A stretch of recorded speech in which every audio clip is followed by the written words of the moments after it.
Ajarkanlah dan nasihatkanlah semuanya ini.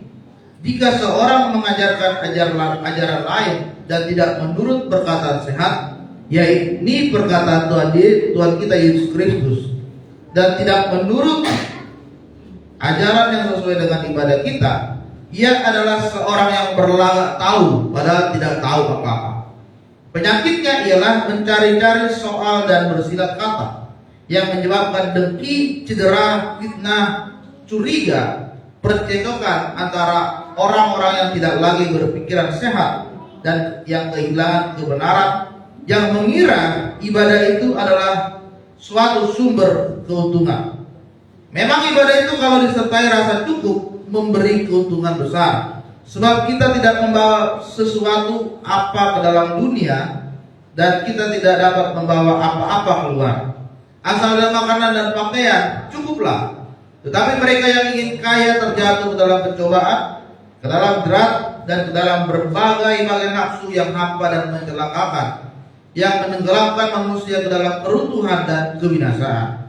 Karena akar segala kejahatan ialah cinta uang, sebab oleh memburu uanglah beberapa orang telah menyimpang dari iman dan menyiksa dirinya dengan berbagai duka. Saudara yang terkasih dalam nama Tuhan Yesus, tema firman Tuhan pagi hari ini adalah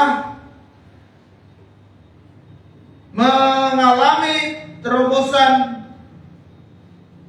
keuangan di dalam hidup kita.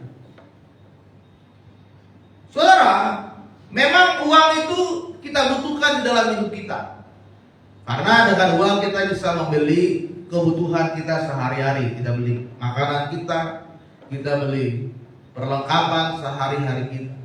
Tetapi saudara,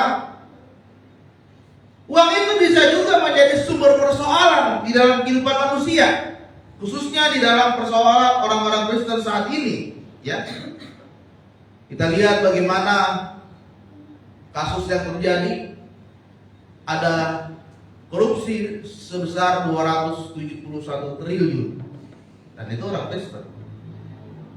Dia bukan tambangnya ilegal, tidak ada izinnya, dan itu sudah berjalan bertahun-tahun, dan pemerintah tidak mendapatkan apa-apa.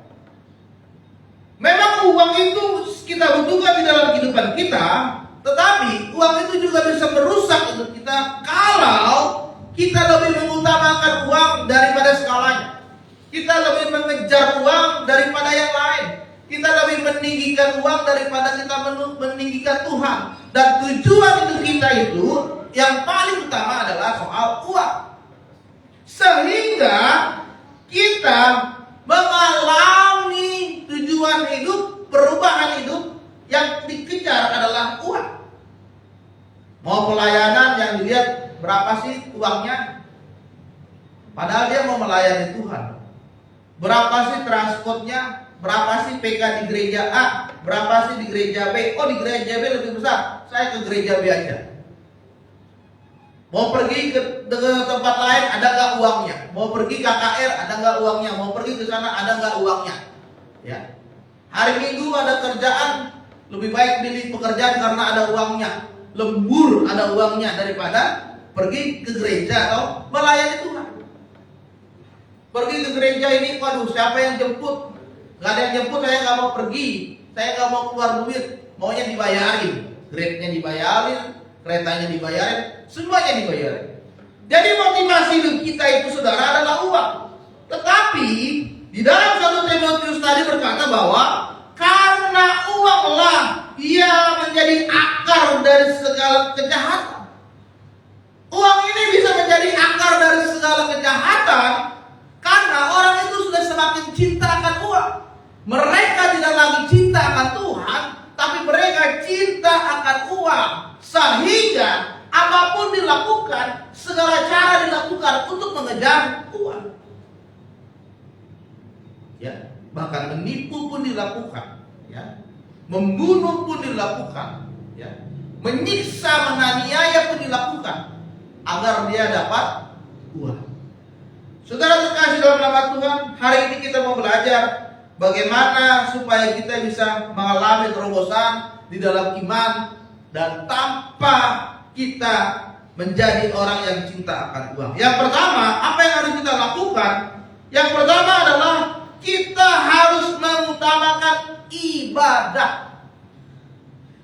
Ayat yang kedua dan ayat sampai dengan ayat yang ke-6 di situ dikatakan kalau seseorang tidak menuruti perkataan Yesus dan tidak mengikuti ajaran ibadahnya, dia seperti seorang yang berlagak tahu, tapi dia nggak tahu apa-apa. Dia seperti orang yang tahu, tapi dia mengalami kekosongan. Memang dia orang Kristen, memang dia percaya Yesus, tapi dia tidak mengalami Yesus di dalam hidupnya. Dan dia tidak mengerti bagaimana ajaran yang diberikan oleh Yesus kepada orang percaya. Dia mengaku Yesus seperti ini tadi. Ayat keempat, ia orang yang berlagak tahu, tapi dia nggak tahu apa-apa. Melayani sih melayani, tapi kosong hatinya, pikirannya kosong, tatapannya kosong. Karena dia nggak tahu untuk apa dia melayani. Ke gereja sih ke gereja, tapi semuanya kosong dan hampa. Karena apa? Karena dia tidak tahu. Karena dia tidak mengalami ada Yesus di dalam hidupnya. Dan orang yang seperti ini adalah orang yang selalu mencari-cari masalah. Orang yang selalu bersilat kata. Orang yang menimbulkan dengki, cedera, fitnah, curiga, bahkan percekcokan antara orang lain. Orang yang tidak mengutamakan ibadah, ya seperti itu. Selalu cari-cari masalah. Di gereja cari masalah. Antar jemaat satu dengan jemaat yang lain dia domba. Jemaat yang lain gak gereja gara-gara dia. Di tempat kerja juga cari masalah. Di kampus juga cari masalah. Di sekolah juga cari masalah. Bersilat kata, tukang bohong. Kelihatannya dia ngomongannya benar, padahal itu bohong semua. Orang yang selalu menimbulkan fitnah, sukanya memfitnah orang lain, sukanya menuduh orang lain, padahal dirinya sendiri tidak mau dituduh, dirinya sendiri tidak mau difitnah, dan selalu menimbulkan kececokan. Ayat kelima berkata demikian, orang seperti itu adalah orang yang tidak berpikiran sehat, orang yang hilang kebenaran dan mengira bahwa ibadah itu adalah sumber keuntungan. Kalau saudara berpikir ibadah adalah sumber keuntungan di dalam hidupmu, maka firman Tuhan katakan saudara tidak berpikiran sehat. Kita ibadah ini untuk mencari Tuhan, supaya hadirat Tuhan, supaya saudara mengalami pemulihan dan jamaah Tuhan di dalam ibadah ini, bukan menjadi sumber keuntungan. Wah, saya kalau datang ibadah nanti dapat transport 100.000. Wah, datang. Minggunya ibu gembalanya lupa ngasih. Aduh, gimana sih nggak dikasih transport? Minggu depannya tidak datang. Wah, saya kalau datang ibadah dikasih sembako. Lupa atau nggak dikasih atau di stop sembakonya, minggu depannya tidak datang. Jadi saudara, ibadah itu bukan menjadi sumber keuntungan. Oleh sebab itu kita harus mengutamakan ibadah di dalam kehidupan kita. Bukan soal uang. Sekali lagi saudara, bukan soal uang, tetapi soal Tuhan. Bagaimana hidup kita ini kita mengutamakan Tuhan di dalam hidup kita daripada kita mengutamakan uang dari segalanya. Karena sumber kehidupan kita di dunia ini bukan hanya uang. Yang memberi saudara keuangan yang mencukupi saudara saat ini itu adalah Tuhan. Yang terpenting adalah bagaimana hidup kita mengalami kesalehan hidup yang terus-menerus dipupuk dalam kekristenan Kristen. Bagaimana hidup kita melalui kesalehan itu memberi keuntungan yang besar di dalam kehidupan kita yang semakin dewasa di dalam Tuhan. Jadi kalau kita ibadah, ini adalah waktunya kita untuk semakin dewasa. Yang tadinya suka tersinggung dengan orang lain, yang tadinya gampang-gampang marah, ya, yang tadinya emosi, egois, ketika ibadah Tuhan menjamah mengubahkan, mulai dia dewasa, mulai bertumbuh iman. Itulah keuntungan besar ketika saudara beribadah dalam Tuhan. Amin. Yang kedua, bagaimana supaya kita mengalami terobosan keuangan? Kita harus mencukupkan diri dengan berkat yang Tuhan berikan saat ini. Di ayat yang ke-8 dikatakan bahwa asal ada makanan, asal ada pakaian, cukuplah. Tetapi mereka yang ingin kaya terjatuh ke dalam pencobaan dan dalam hawa nafsu yang mencelakakan dan menenggelamkan mereka kepada keruntuhan dan kebinasaan. Yang kedua adalah kita harus mencukupkan diri dengan apa yang ada saat ini.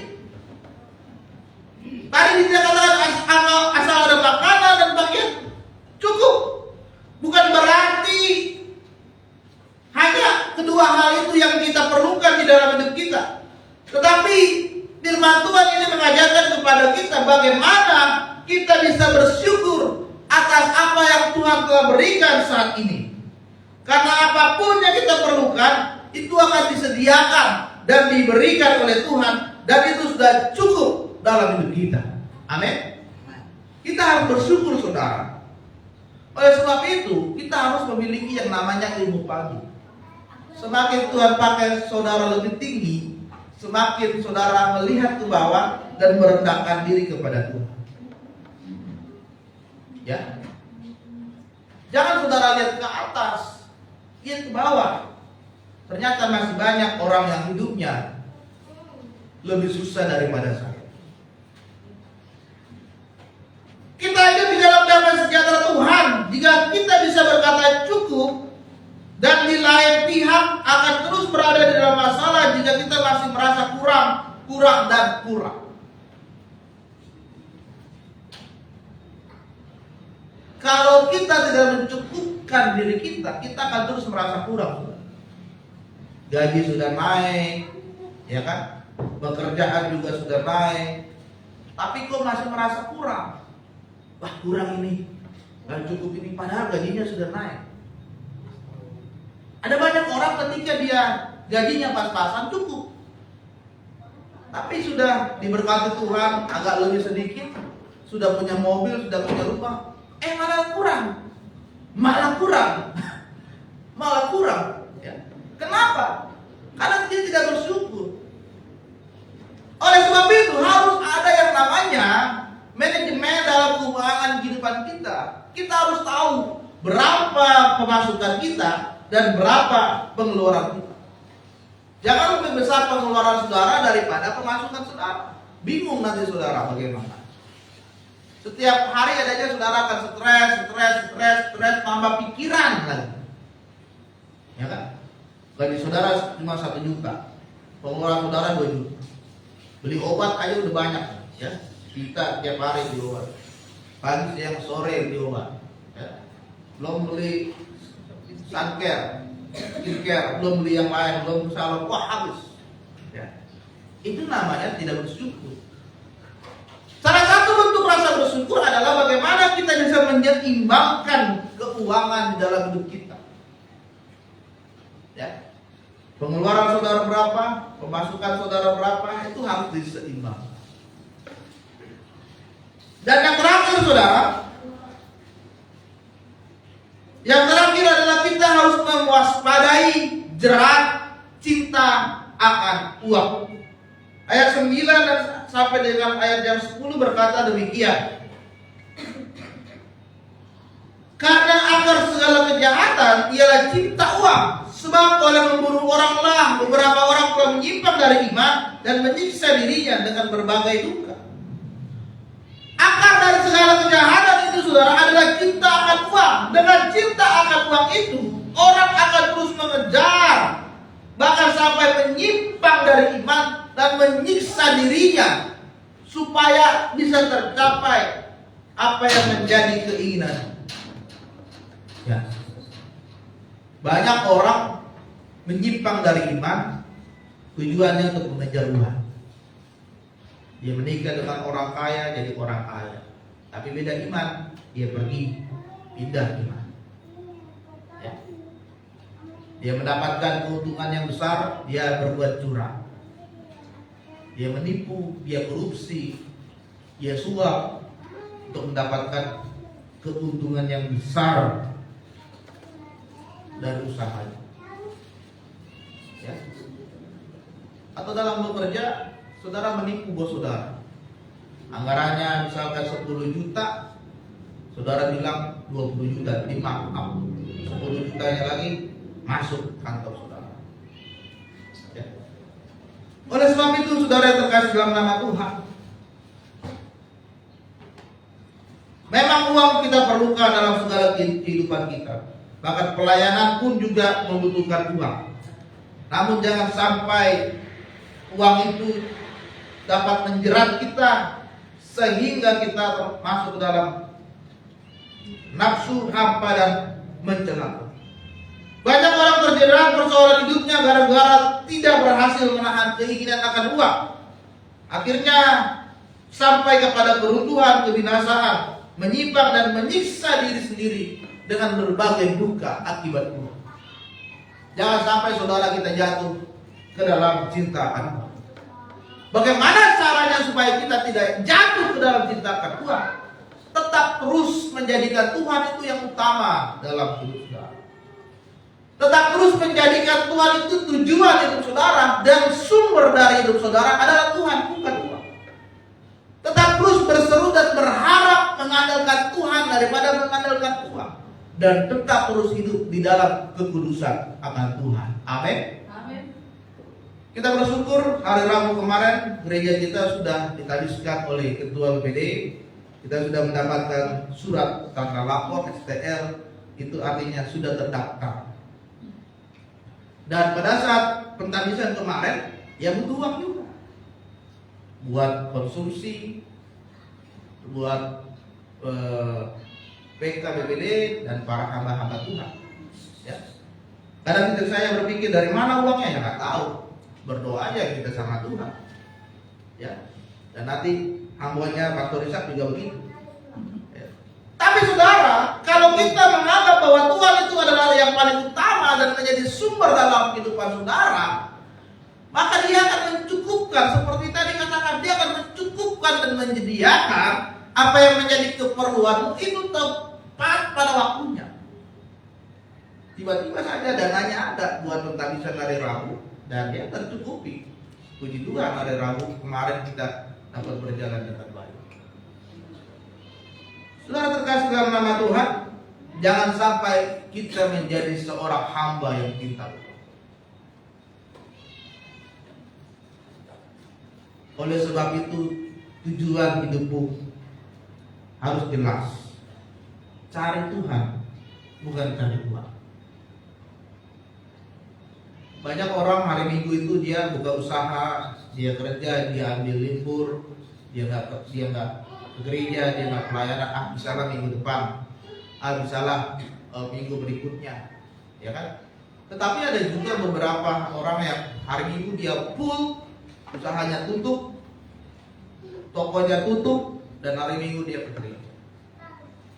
Pertanyaannya begini, saudara, manakah yang lebih untung? Yang buka usaha hari Minggu dengan yang tutup hari Minggu? Kalau secara manusia kita pikir, oh yang untung pasti yang buka hari Minggu nih tokonya nih, karena kan hari Minggu orang libur, banyak yang beli.